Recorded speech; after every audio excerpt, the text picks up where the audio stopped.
એ ભૂત સાંભળે છે? હા, સાંભળું છું ડાયન, બોલ શું કામ છે? આ શબ્દોની શરૂઆત કેમ થઈ એ જોઈએ. દી ફરી પાછી સોનેરી સવાર થઈ ગઈ છે. પક્ષીઓનો કલરવ પણ થઈ રહ્યો છે. સૂરજ ધીરે ધીરે આકાશ તરફ વધવા લાગ્યો છે. બેટા નીલ, ઉઠ હવે. આ જો સૂરજ દાદા માથે આવી ગયા. આજે ભલે રવિવાર, પણ હવે ઉઠ, ચાલ. 1-2 દિવસ જ ઘરે આવે છે તું બાકી. તો બસ કામ કામ કામ. એવું તે તારે વળી શું કામ છે ખબર નથી પડતી? અરે મારી વાલીમાં, કામની તો વાત જ પૂહમાં એટલું કામ હોય છે.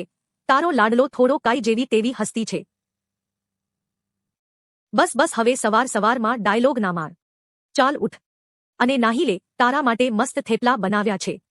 વાહ માં, તું પણ ખરેખર ગજબ છે હો. તારી તો વાત જ ના થાય. એ બસ હવે ઉઠ ને નીલ.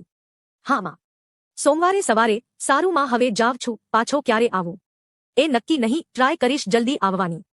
હા નીલ, પાછો જલ્દી આવજે. અને હા, ધ્યાન રાખજે. કામ ઓછું કરજે, આરામ કરજે, અને હા, સરખું જમી લેજે. હા માં, મારી એટલી ચિંતા ના કર. તારા લાડલાને કાંઈ નહીં થાય. નીલ તેના કામના સ્થળે પહોંચી ગયો ને બસ પોતાની સાચી નીતિથી અને ધ્યાનપૂર્વક કામ કરવા લાગ્યો. બસ આમને આમ 2 થી 3 કલાક જતી રહી. એને એવામાં જ એનું ધ્યાન ઓફિસ તરફ જાય છે. નીલને એક છોકરીનો અવાજ સંભળાય છે. એને એ ઓફિસ તરફ જાય છે.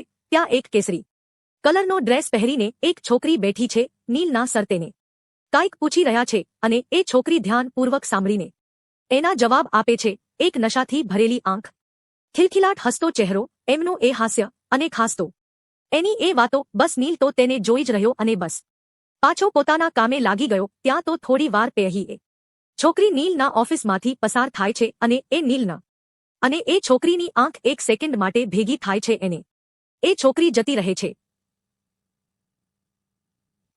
આમ જ દિવસો જતા રહ્યા અને નીલ તેનું કામ કરતો રહ્યો. થોડા દિવસ પછી સવારે નીલ ઓફિસે જાય છે. દરરોજ ની જેમ પોતાના કામમાં લાગી જાય છે.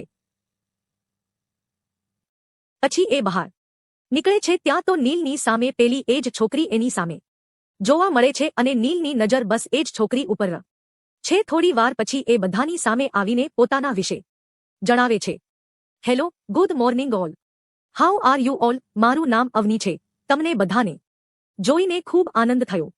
વાહ, શું મસ્ત નામ છે. નીલ મનમાં ને મનમાં હસે છે અને ખુશ થાય છે. પછી બસ નીલ પોતાના કામ તરફ લાગી જાય છે અને કામ કરવામાં મશગુલ થઈ જાય છે. હવે એ છોકરી એટલે કે અવની તો એની સામે જ હતી, પણ નીલે એના જોડે કાંઈ વાત ના કરી અને આજે નહીં, છેલ્લા 13 થી 15 દિવસ વાત ન કરી અને તેમના તરફ નજર પણ ના કરી. આમ જ દિવસો પસાર થતા રહ્યા અને એક વાર નીલે સવાર સવારમાં અવનીને ગુડ મોર્નિંગ કીધું. Hi Avni ma'am, good morning. Very good morning Neel sir, how are you? I am always good and happy. Okay, see you later. બસ આવી વાતોથી નીલ અને અવનીની વાતોની શરૂઆત થઈ. બંને લોકો વધારે કશું બોલતા નહીં, પણ એકબીજાની સામે જોતા. અને હા, ખાસ તો અવનીની એ સ્ટાઇલ. જ્યારે નીલ સામું જોવે ત્યારે અવની પોતાની જીભ બહાર કાઢે અને નીલને ચીડાવે. આમ તો નીલ બહુ ગુસ્સાવાળો છોકરો, વાત વાતમાં ગુસ્સે થઈ જાય. હા, પણ જો વાત સાચી હોય તો જ ગુસ્સે થાય. બાકી તો નીલ તો એમની મોજ માં જ હોય અને બસ બધાની સાથે મસ્તી કરે અને બીજાને ખુશ કરે. પણ ખબર નહીં અવની એની સામે આવું બધું કરતી છતાં પણ નીલ ગુસ્સાને બદલે એની સામે નખરા કરત અને ખીજવતો. અને આમ જ ધીરે ધીરે બોલવાની શરૂઆત થઈ અને સાથે મસ્તીની પણ. દરરોજ અવની નીલની સામે આવે એટલે પેલા તો જીભ કાઢે. ઓએ અવની, તને ખબર તું જીભ કાઢે ત્યારે કેવી લાગે? ના સર, કહો ને. પેલી સિરિયલ આવે ને નાગિન, એ કેવી જીભ કાઢે છે એવી લાગે છે. અને મારું માનવું તો એવું છે કે નાગિનમાં તો તારે જ રહેવું જોઈએ. શો મસ્ત ચાલશે. આ સાંભળી તો અવની એ તો એવું ફેસ કર્યું જાણે લાગે કે હમણાં નીલને મારશે. એ સર, સાવ આવું ન કરો હો. ઓકે ઓકે, શાંત માતે શાંત. હવે કામ કરો જાવ બસ. આમ જ દિવસો જતા રહે છે અને બંને પોતાના કામમાં વ્યસ્ત અને સાથે મોજ મસ્તી કરતા રહે છે. એક દિવસ નીલ અને અવની પોતાના કામની અંદર વ્યસ્ત હતા. આમ તો બધા જ કર્મચારી વ્યસ્ત હતા. ધીરે ધીરે અમુક કર્મચારી ઘરે જવા માટે નીકળે છે અને અમુક કર્મચારી ત્યાં જ હોય છે. હાય નીલ સર, અવની બોલી. હાય અવની, બોલ બોલ, શું કામ છે? કાંઈ થયું? ના સર, કાંઈ જ નહીં થયું. બસ એમ જ ફ્રી હતી તો બસ વિચાર્યું કે તમને હેરાન કરું. ઓહ એવું છે? નીલ એ કીધું. સર શું ચાલે છે આજકાલ લાઈફમાં? અવની બોલી. બસ જોને અવની, કામ કરીએ, ઘરે જઈએ, મોજ મજા કરીએ અને આમનમ જીવન ચાલ્યા કરે. હા સર, એ પણ છે, જીવનમાં કેટલી ભાગદોડ છે નહીં? સર હા એ છે. નીલને તરત જ એક વિચાર આવ્યો કે અવની પાસેથી એના મોબાઈલ નંબર લઈ લવતો.